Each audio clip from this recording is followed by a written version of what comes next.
everybody, welcome to TADTalk again. It's Monday, August 24th, and I'm here with a new partner in crime today. It's this young lady. Hello, hello. How are you? Good, how are you? Good. Frightening, really. A year from now, less than a year from now, I'm going to be your father-in-law. You're going to be my daughter-in-law. It's a scary thought. More for you than me. That is petrifying. But anyway, Julia's here with me today. We've got a wonderful new episode of TADTalk. You're going to have a lot of fun. Check out this video.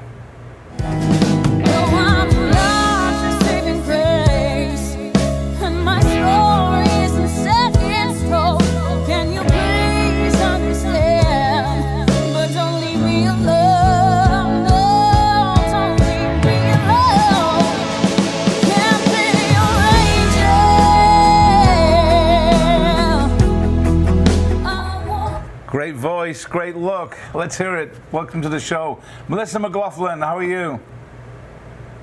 Good. How are you guys doing? Good. Now let me get one thing right. Is it McLaughlin or McLaughlin? McLaughlin. McLaughlin? Okay. Yes. I got it right. Like Laughlin. Yes, you did good. I got it right. Welcome to the show. Where are you right now, Melissa? I'm in Atlanta, Georgia right now. Just sitting in the 100-degree weather. It's crazy, crazy stuff. Well, we're going to start TADTalk as we always do. We usually start with random Nick questions, but today these are 3 random Julia questions. All yours. Yeah. All right, here we go. If you won the lottery and decided that you wanted to give $1 million to a charity, which charity would you donate to? Anything having to do with rescuing dogs from the pound. Anything, all of them. Yeah, we all love dogs here. I know you work with, is it a shelter or an adoption agency that I see you post a lot on about? and off with a bunch of different retreat centers, adoption centers, and nonprofits. Oh, that's great. Good for you. Great answer. Okay, your second question. If you found out that a hitman was trying to off you, who would be the first person you suspect called the hit? I'm thinking probably in first grade, the guy that was singing to himself in the bathroom, and we were in our classroom, and I laughed out loud at him singing in the bathroom to himself.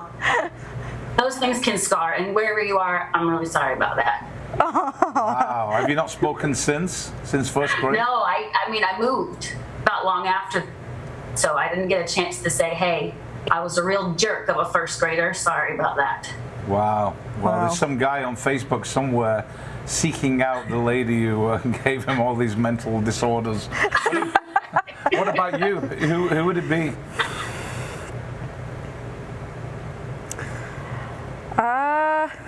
Too many to choose from. Yeah, that's the sad thing. There's a few, but I don't know if I should say. All right, no, we can't, and I can't say mine, but you know who you are. And your last question here, what is your most embarrassing moment on stage? Oh, my gosh. I feel like there's a lot to choose from. I've been on ships for 17 years, maybe a little over now, even though I'm not on the ship now for the past 6 months. But I'm thinking probably if I just had a goal to sing and walk a straight line on a very rocky night, and then ended up way on the other side of the stage, that's pretty normal for me, but I think that's really funny. So that's probably my best. In little stilettos, walking, trying to catch up with the waves. Yeah. It's hard, you know. I remember being on a rocky ship in my stilettos, and God, I was struggling to get across that stage. It's tough. What is your most embarrassing moment? My most embarrassing moment on stage? I'm not sure it was the most embarrassing moment, but I think it was the funniest moment for the audience. It was when I was doing Piano Man on the ship, and the ship was rocking. Actually, it wasn't rocking at the beginning, but it got very rocky quickly, and the tech had forgot to screw the piano onto the stage. Oh no! So I'm playing the piano, and suddenly the keys were here. And then they were here, and I'm going, shit, the piano's moving. And they thought it was funny, and I'm trying to move my, so, yeah, that was, no. I was just praying for the ship to go back that way so I could, but yeah. Wow. That was my I love excuse. stories like that. Yeah. But welcome to the show, Melissa. We're going to have some fun today learning about you and your career and your voice. One thing that sticks out, not only to me, but the entire family, the Tad family, is that you are one, if not the most positive person that we've ever known in our industry, that spreads their love like no other through emoticons. I am an emoji queen. I feel like the bright colors make it a happy message, even if it's not happy or maybe already happy, but it just brightens the day, I think. Well, you're always so positive, and it's great to have you around. You lift everybody's spirits. You talk about the first grade when you were just so nasty to this kid who's got problems throughout his life. But Right. were you a singer at that point? Were you singing that time, or did it take I was a little not. bit more? I was not. I was a gymnast until about 7 or 8 years old. And then there was another girl that I wanted to be like who was a singer, and I never won anything as a gymnast ever. And then I entered the hometown talent show as a singer and pretty much won whatever I entered singing. So I said, you know what, maybe I'll just stick to this. I stuck to gymnastics as a hobby for a long time, but singing was just kind of the first thing that came really natural to me. Really? Well, you're Yeah. an amazing singer. Were you a gymnast when you were young, or an athlete? I was an athlete. I did basketball, I did soccer, wrestling Hang on in a high second. school. Basketball, you're like 5'1" or something. I just Monkey Ball snuck says around something different everyone. about that. Go on, sorry, basketball, And wrestling. wrestling. Wrestling, Oh, yeah, God in help high you, school. Nick. Yeah. I love that. Yeah, those were my main ones. I did play a sport called ringette, which I don't think anybody down here knows, but it's like ice hockey, a little bit different, but I played that for a long time when I was a kid. So Interesting. It may come as a surprise to a lot of people, but I actually wasn't involved in athletics when I was younger, or older, or at any point. I mean, I was the horse once in gymnast. I was the horse. They had to jump over me. That was it. But that's about it. But so singing, you go through high school, you come out of gymnastics.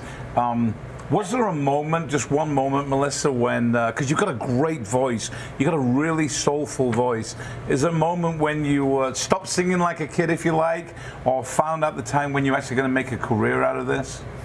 Yeah, I think for me, I grew up singing in church, but nothing too out of the ordinary hymnal. I followed the notes, nothing too particularly difficult at first. And then after 9/11 happened, I went to a private Baptist college, and they had called a chapel service, an emergency chapel service for everyone to come down. And we were the worship team, so we were singing on stage. And I knew that I wasn't really supposed to not follow the notes, but my soul was just hurting, and I didn't know what to do. I saw these sad faces, so I just shut my eyes and let it go. And then afterwards, the band came up to me and the worship team, and they said, what were you doing? And I said, I'm so sorry, it'll never happen again. I just let go and just let my soul sing. And they said, no, don't ever stop. So after that, I said, I think I need to pay more attention to what my heart tells me to do with my music. Wow, where were you on 9/11? I was in Brownwood, Texas, which is a small little Baptist university there called Howard Payne University. Okay, everyone knows where they were, on 9/11. Where were you? Don't say I don't know. You know what? I think I was in class, and I remember getting home and seeing. I think we were sent home. I was really young at the time. I think we were sent home, but I remember seeing footage on TV, like my parents watching the news but not fully understanding it. But I remember seeing, the video. So Wow. Yeah. Wow. We're going to take a short And I break. was wrong. I wasn't in college. I was in like junior high. I did not just age myself at all. Please. We're going to take a short break, but when we come back, you saw the little photograph that popped up of Melissa and that photograph. Those are not plastic. Those are real snakes, and we're going to find out what the heck Melissa's doing stood in a trough of real snakes. We'll be back after the break. Life is a journey, and everybody's going somewhere. Why wait for the fun to start when you reach your destination? With TAD Travel, the fun starts the moment you leave your door, wherever you're going. And however you want to get there, we've got it covered. Tad Travel. We're going places. Are you coming with us? And we're back with part 2 of TADTalk with special guest Melissa McLaughlin. Now, we saw that photograph of snakes, a lot of snakes. And Yes. I know Melissa's going to explain this, but the question for you first is, are you scared of snakes? Were you scared of snakes? So I grew up in a small town called Sweetwater, Texas, and Sweetwater, Texas set a world record in 2006, I believe, by collecting 25,000 pounds of rattlesnakes in less than 3 hours. Okay. So you had to really know how to handle yourself around snakes. They also have a world's largest rattlesnake roundup in which you can win scholarship money for school and compete to be what they call Miss Snake Charmer. Now, Miss Snake Charmer is also right now a movie out on Netflix called Miss Snake Charmer. They did a special documentary on it. But if you win, you get the chance to sing in a live striking pit of live rattlesnakes. So that is what I was doing. That was actually last year. I had won it back in '99, I believe. And I sang it my first time in '99, came back and visited and jumped back in. Well, if you're wondering why anybody, for any reason, wherever you're from, would jump into a pit of snakes and sing. So, did you win? I did not win. What did the I other did not person do? win.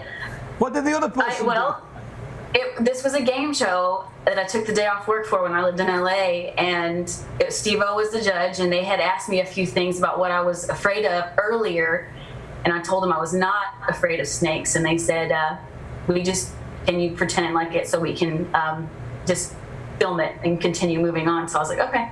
So if you know me, I knew they were cold. I knew that I was freezing too, but like a warm body is what they were looking for. So that's why they climbed on me. And if you know me, I was laughing most of the time, but I really wasn't scared. I was just screaming a lot, which I don't even think I have those octaves anymore, which cracks me up. Maybe I need some ice cold water to find them again. I don't know.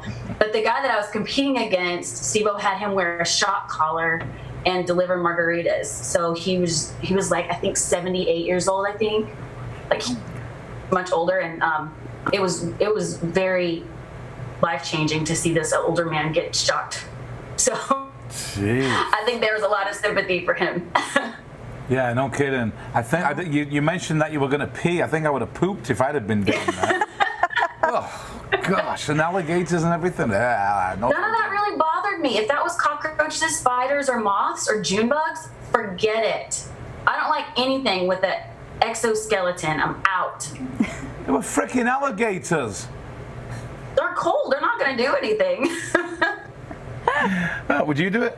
No. That water was below freezing, right near it anyway. Was it really? Yeah. Hey, Melissa, there's one new thing that we're introducing to the show, and I want to ask you. I want you to be the guinea pig. So here's the question. You've seen Toy Story, right? Yes, I have. Okay, so Toy Story, you've got these toys, and one of them is Woody, this doll where you pull the string out, and when you pull the string out and let go, it says, There's a snake in my boot. whoa, and then you pull it again, and it goes, Stick 'em up. there's still a snake in my boot. But now they've just come out with a new toy. It's Melissa McLaughlin toy, and you're going to pull the string like that and let go. What is your toy going to say? Use duct tape. Pardon? Use duct tape. Use duct tape? Yeah. Okay. So in order to make sure that you don't get snakes in your boots, you just duct tape your ankles. It's good to go. Really? I actually know that answer. Yeah. Okay. Well, that's awesome. I don't understand the answer, but I'll still take it anyway. See, it's weird because I'm not afraid of snakes, but the thought of being in a small tank with that many of them just kind of creeps me out. You think? Yeah. I would say so. A small tank of ice water and a few dozen snakes and a couple of alligators? Yeah. You know, and the funny thing is that you actually did something that I've always wanted to say or put into like my show somehow, to talk about, well, here I am in a tank full of snakes again. Like, I was like, how is this possible? Wow, that's great. It's great stuff. We have a question that we ask every guest on every show, Melissa, and I know you've done this before because you did one of the very first TAD Talks, and here we are all this time later. So here's a question for you. If you could spend the next 60 minutes with any two people, this dead or alive, people you've known, lost, celebrities, historical figures, anyone, and take them and go somewhere in the world. Who would you like to spend the next hour with? Where are you going to go? And what are you going to talk about? My answer to this question has changed over the past 6 months. Because our industry has kind of been shut down a little bit, I've had a lot of time to think about it. Yeah. So I'm going to say the first round of quarantine was the influenza back in the day. I'd really like to talk to that elder lady that talks about how she got through it and how everything's going to be fine. It'd be really lovely to talk to someone who's been through something like this, because I feel like this is a bit of a strange place for lots of people. So I'd love to, those back in the day, they were just so tough, and I want to pick their brain and talk to them about it. And then I might get a millennial or two and have them talk about this whole issue. That'd be fun. Very entertaining, I think. Yeah, it's crazy. What would you? I mean, I've answered this a few times too. Yeah. I think I would say my mom and my dad, and Germany, because my dad actually lived in Germany when he was younger for a few years, and he hasn't been back since. And my mom's never been anywhere in Europe except for Italy. So I'd love to take them to where my dad lived and show them around. Have you ever been there? I've been to Germany, but not that particular area. Okay. So I loved it. I loved it. I think I was in Munich and Berlin, but yeah, we went to Berlin a couple of years ago. It was amazing. Hey, one of the other things we've introduced in the shows, Melissa, is these quick, random either/or questions, but you can't think about it. These they've got to be like right away, okay? No thinking, even if the answer's wrong. Let's go. Red or blue? Red. Eggs or toast? Eggs. Lamborghini or Volkswagen? Lamborghini. Duh. Let me see here. Singing on a cruise ship or singing anywhere in the next month? I don't care. Anything. Spaghetti or anything. pizza? Spaghetti or pizza? Oh, pizza. Okay. Nick or Julia? Julia. Kenny Doggins or Dodger? Oh, that's so mean. I can't pick between dogs. That's just, sorry you got I'll to just that. implode. No? I do No. like Kenny Doggins' button-up Hawaiian shirt's pretty awesome. Snakes or alligators? Snakes. Yeah? 2 teeth versus 700. Probably not. Blazing hot weather like Phoenix or freezing cold weather anywhere else? At this point, I'd probably take freezing cold weather because I'm so hot, I don't know what to do right now. So that's kind of the normal for the summer in the South, right? But I haven't been to many places that are that cold, to be very honest. Really? Yeah. I've been to Iceland and Alaska. And I think that's really, when it comes to cold, that probably should cover it. But it's actually not that cold. Like even in the north, No, in the winter. Iceland's not cold. Iceland's amazing. I love Iceland. We were going to go there on a TAD Travel VIP trip that we had scheduled, and we had to cancel it. We're doing it again in 2021 when they let us go. But we had one of our VIP experiences where we go for a week. We do all the cool stuff and the normal stuff and the not so normal stuff. Have you been to Iceland? I can't remember. I've been to the Reykjavik airport, and that's it. Not the same. Unless the Blue Lagoon is at the airport, Yes. you'd be good. They probably have a lot more people visit through too. And if you've been there, have you been? You've been to Reykjavik, Melissa. Have you been up north to Akureyri? Have you been to Akureyri up on the north side? It's great. No, I didn't. We only stayed there for about a week, and a friend and I did, and we had a great time looking at all the, picture taking and the culture. And I fell in love with the Icelandic soup. That was actually part of my favorite. With the what? meal Sorry, I've ever with had. the Icelandic stew. Yes, I said soup, but yes, stew. What's in it? Like a big old bunch of really good meat and potatoes and carrots, and it's just this big hearty thing that you kind of feel like you would see in a fairy tale or a Disney movie. It's just really good. Cool. My favorite part of Iceland, well, there are two things. One, we we got off a ship in Akureyri, which is in the north, and we rented a car and we drove all the way through the island down to Reykjavik, which was amazing. We saw so much different stuff. And of course did the Golden Circle and the Blue Lagoon. But the best part was an island just off the coast, which was called Heimaey.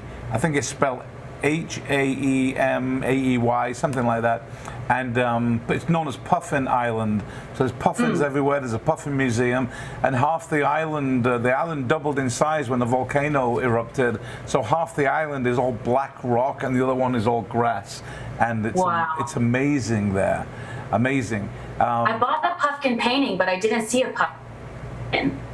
Say that again. Sorry. I bought a pumpkin painting, but I never actually saw a pumpkin. You didn't. We saw a few of them on the island, but nothing in Reykjavik. It's great. We're going back. I want to go back. I want to go to Iceland. You want to go to Iceland? I do. Yeah. Definitely. Nick and I are looking at Iceland as part of our honeymoon. So, Really? Yeah. Getting married Please soon. go. Yep. That Blue Lagoon is just insane. It's so pretty. It's fantastic. One of the funniest, as most people that know me know, not so much recently, I don't know why, because I love it, is going on Facebook Live. Love to share my life on Facebook Live, and people go, Yes. oh, here he goes again, going live.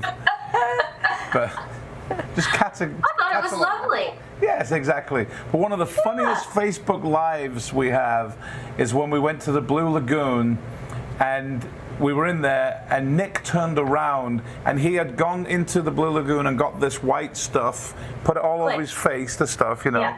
turned around and did his Mrs. Doubtfire impression. And it was funny.